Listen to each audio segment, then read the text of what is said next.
Today we are going to the Wanaka Beerworks. Sunday beer, vintage car.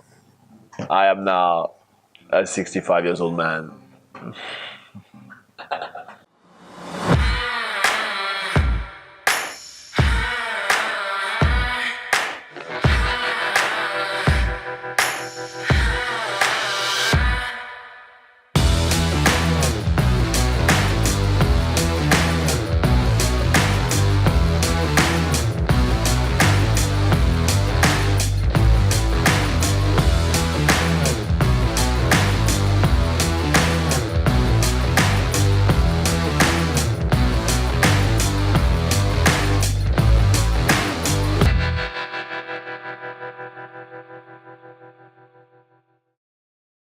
It is another glorious day in Wanaka, and we are waking up in the awesome Wanaka Beerworks. And because today's activity is quite a short one, we are visiting a brewery in the area, we have some time to take care of ourselves a little bit.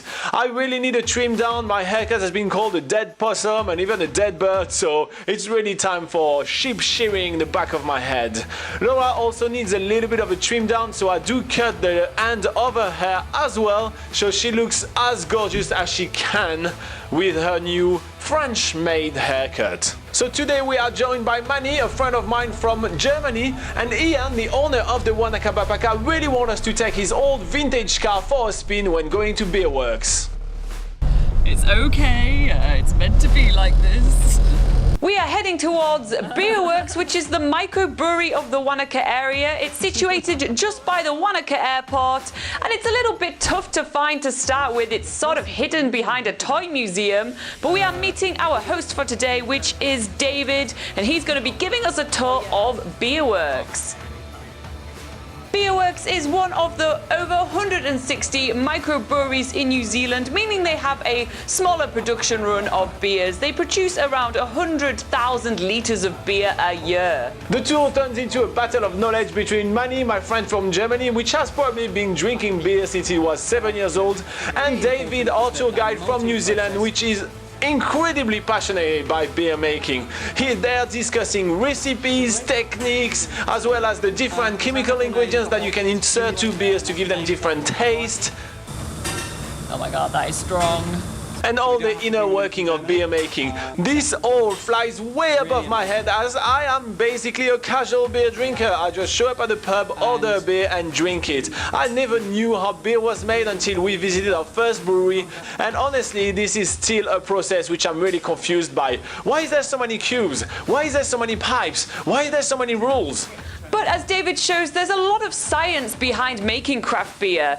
Beer only contains 4 key ingredients: hops, malt, yeast and wheat. But the process of beer making takes about a month to make. It's all about tweaking the recipe with those 4 ingredients to make the different beers. And then David is going into what the process is after the beer making. So how the bottles are filled, where the kegs are stored, how the beer is filtered, and how beer gets its bubbles.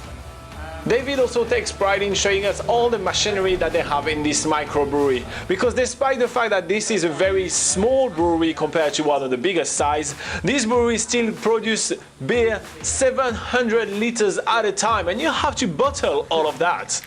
So from the bottling process to the quality control, we're going through every single stage of what happened to that beer before it hit the shelves or the pubs. Beers from Beerworks are distributed all over the area: Queenstown, Arrowtown and Wanaka, and they actually named their beers after the local landmarks like Treble Cone, which is a famous ski field. But to be quite honest, any good brewery tour should finish in the same awesome way: a beer tasting. And this is exactly where we're heading to next. We're having a whole table for ourselves, and we're having a tasting tray that contains 6 different beers. David is going through all the different types of beers we're going to be tasting today, and my personal favorite is the Cardrona Gold. It's sort of a safe beer, but there's also some eccentric beers in here like coffee stout as well. So after some good laughs, good good company and good beer, we are going to be getting back into the VW Beetle and making our way back to the Wanaka Backpacker. This car is incredibly hard to drive. I have a hard time passing the gears and even turning the wheel. I'm so happy when I'm done driving it. And back at the hostel, we're meeting back up with Marika. That was the girl that joined us during the Wide Wire tour, climbing a waterfall only a few days ago, and we're telling her all about our beer visits. I guess it's a thought that counts, right? Thanks, Ian, for giving us this car, which seemed like such a cool idea in the beginning, but yeah, it's pretty nightmarish.